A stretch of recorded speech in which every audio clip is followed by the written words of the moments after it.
Hai guys, selamat datang kembali di channel Oyen GG. Di video kali ini, kita akan melanjutkan cerita Donghua, Battle Truck Devon. Ayo langsung aja ke alurnya. Melihat ekspresi cemas kelinci Bingyun, sepertinya dia benar-benar takut permaisuri tidak akan membawanya, dan dia akan ditinggalkan di bintang Viantin. Mata merah mudanya penuh memohon saat menatap Xiaoyan, dan sudut mulut Xiaoyan sedikit terangkat. Jika Anda bisa lebih tenang, Anda bisa dianggap sebagai pasangan yang baik.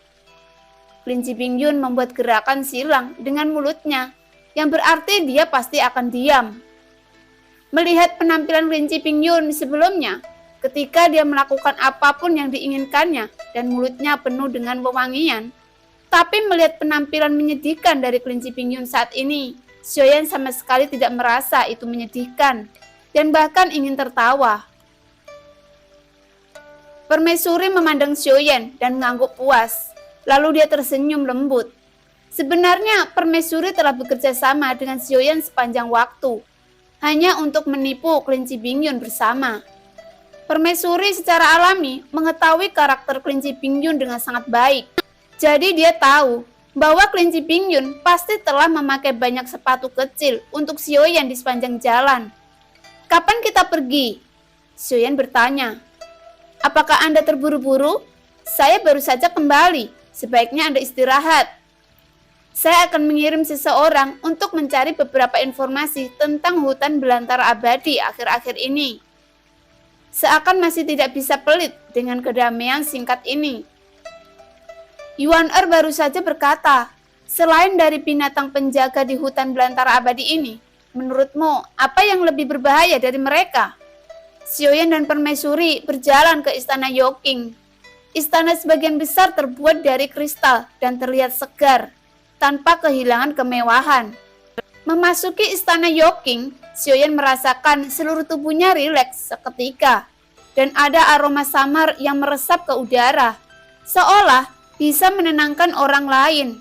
Ada juga halaman kecil yang unik di belakang istana Yoking yang penuh dengan berbagai bunga dan tanaman.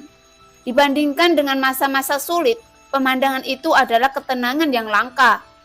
Namun, saat melihat bebatuan dan air yang mengalir, Xiaoyan berhenti sejenak karena pemandangan itu tampak sedikit familiar.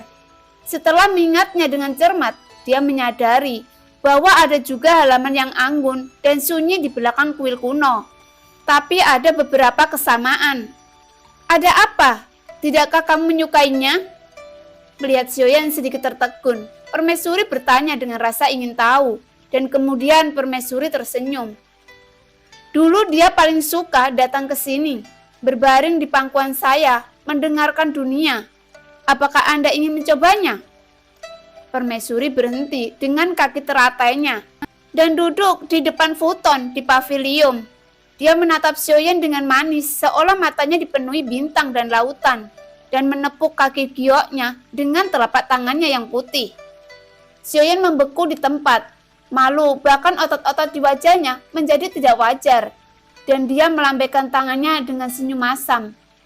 Melihat Xiaoyan yang pemalu, permaisuri tersenyum lebih cerah dan menepuk futon dengan tangannya lagi.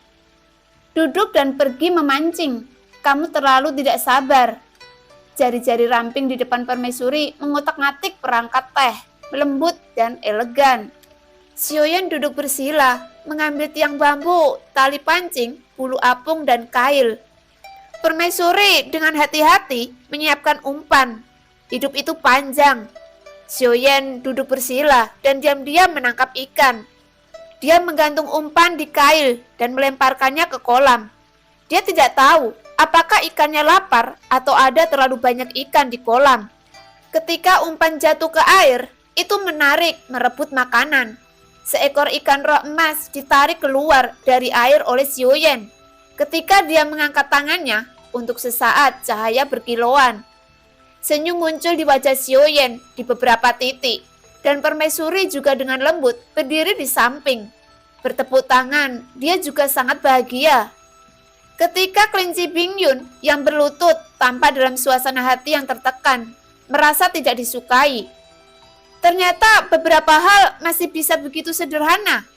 Xiaoyan bergumam, melepaskan ikan roh dan memegangnya dengan kedua tangan, dan perlahan memasukkannya kembali ke dalam kolam. Lalu ikan roh itu akan menggerakkan ekornya dan menghilang ke dalam kolam tanpa menoleh ke belakang. Mendengarkan suara burung, menjual anggur, dan minum teh, hidup tidak lain adalah sama. Permaisuri tersenyum sedikit dan menyerahkan teh yang diseduh di telapak tangannya yang ramping kepada Xiaoyan. Melihat senyum lembut permaisuri, sepertinya Xiaoyan tidak bisa menolak. Dia secara alami mengulurkan tangan untuk mengambil cangkir teh dan menyesap teh. Akhirnya Xiaoyan menghela nafas panjang tanpa sadar, seolah-olah pada saat ini terlalu banyak tekanan dilepaskan dan seluruh orang terlalu santai. Dengan mata tertutup, mencium aroma bunga dan mendengarkan nyanyian burung, Xiaoyan menikmati momen ini sepenuhnya. Sebelum saya bertemu makhluk hidup, saya tidak tahu apa itu kehidupan. Tetapi ketika saya bertemu dengannya, dia lembut, bersih, dan jantung berdebar. Sejak saat itu, angin naik, awan melonjak, burung-burung ketakutan, dan akhirnya terbangun dari mimpi. Xiaoyan perlahan membuka matanya. Aku pernah bermimpi. Dalam mimpi itu, kamu dan aku sama-sama berambut abu-abu. Duduk di sini. Setelah ribuan tahun, kita masih bisa duduk di sini. Kedatanganmu seperti yang dijanjikan telah membuatku bahagia. Terima kasih. Permaisuri menatap Xiaoyan. Matanya berbinar, itu bukan air mata, tapi rasa cintanya. Xiaoyan tidak berbicara. Permaisuri memandangnya diam-diam untuk waktu yang lama. Dia tidak membutuhkan terlalu banyak kata. Dia tampaknya puas dengan diam-diam menemaninya. Meskipun Xiaoyan adalah reinkarnasi dari yang tertinggi, dia tidak mewarisi ingatan yang mulia. Xiaoyan merasakan hubungan antara permaisuri dan sang ratu tidak pernah menolak. Jadi dia tidak pernah mengecewakannya.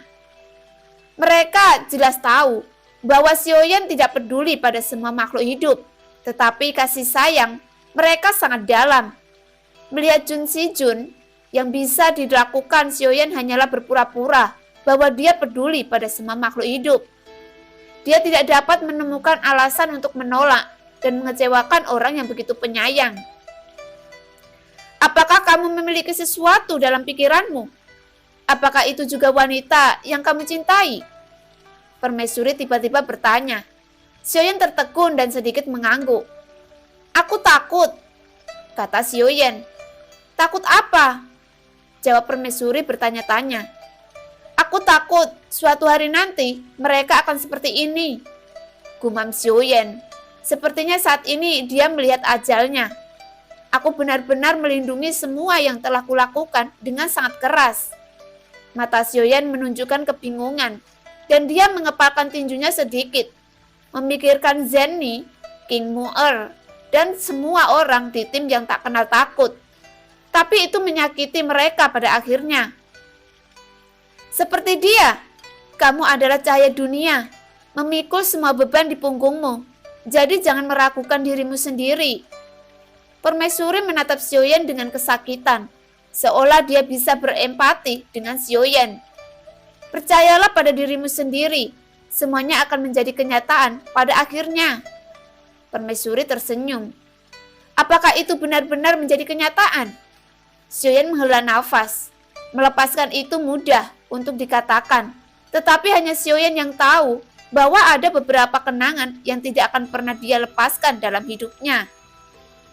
Apa yang kamu inginkan dalam hatimu pasti akan menjadi kenyataan. Setidaknya di dunia nyata Xuanyin, kamu dapat melakukan apapun yang kamu inginkan. Melihat senyum lembut permaisuri, lengan Xiaoyan bergerak sedikit, dan hatinya seperti ombak. Di permukaan air, di angin musim semi, Xiaoyan mengulurkan tangannya dan tiba-tiba menarik permaisuri ke dalam pelukannya. Pada saat ini, dia adalah Gu Zhongsheng. Xiaoyan tidak tahu harus berkata apa. Terima kasih. Tapi mungkin yang dibutuhkan permaisuri tidak terlalu banyak, tidak banyak kata-kata. Tetapi pada saat ini, Gu Zhongsheng yang memeluknya sudah cukup. Lubang hidung Xiaoyan dipenuhi dengan aroma lembut permaisuri di lengannya.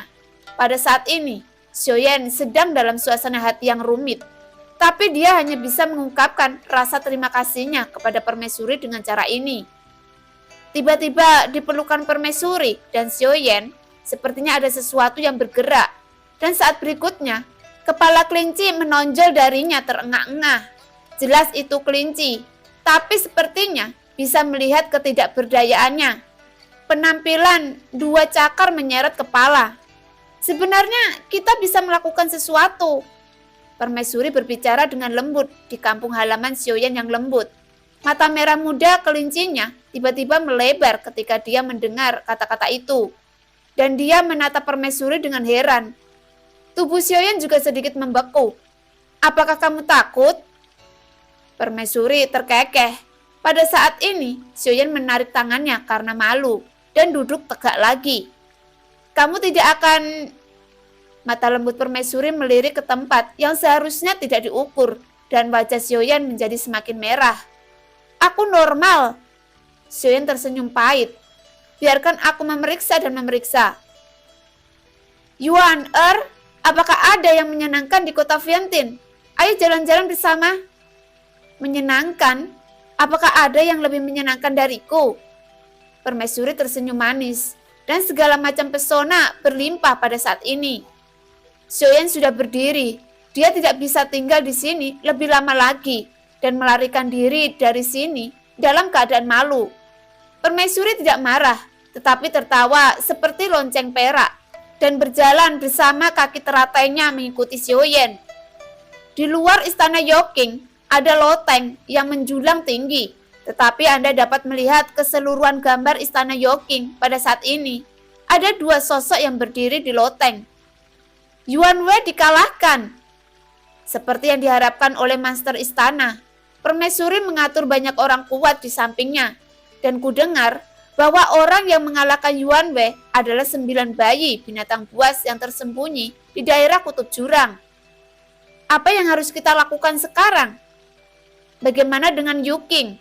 Kamu terlihat lebih cantik dan menggunakan trik kecantikan untuk melihat apakah kamu bisa dekat dengannya. Taiking menatap Yuking dengan mata main-main. Kedua putri itu adalah dua dewa abadi dari hunting dewa pemburu. Tapi ini keduanya sepertinya tidak terlalu serius. Kenapa kamu tidak pergi? Aku tidak sebaik kamu dalam hal ini. Yuking tersipu marah dengan kata-kata Taiking sekilas. Yuking lebih terlihat seperti kecantikan yang dewasa, sedangkan Taiking memiliki penampilan yang menawan dan awet muda. Taiking terlihat lebih eksentrik, memancarkan perasaan imut, mengenakan gaun biru panjang yang membuatnya terlihat ceria dan subur. Yuking mengenakan chongsam yang pas, dengan renda di pinggangnya dan bokongnya yang bundar. Kedua kakinya yang panjang dan ramping, seperti ular sanca putih, memancarkan keseksian dan kedewasaan. Pada saat ini, kedua wanita yang berdiri di atas loteng semuanya menatap istana Yoking dan melihat dua sosok berjalan keluar dari istana Yoking dengan santai. Itu permaisuri.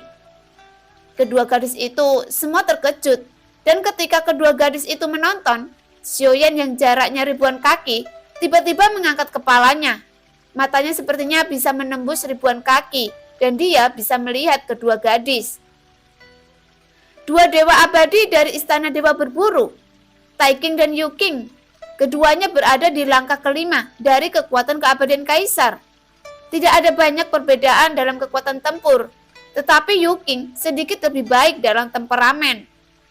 Kaisar wanita tidak mengangkat kepalanya, tapi mengetahui identitas keduanya berdiri di arah yang dilihat Xiaoyan. Kapan mereka datang? Xiaoyan bertanya. Sebelum kamu pergi, permaisuri menjawab dengan lembut. Xiaoyan tercengang. Awalnya mengira kedua wanita ini datang setelah dia sampai di bintang Vientiane.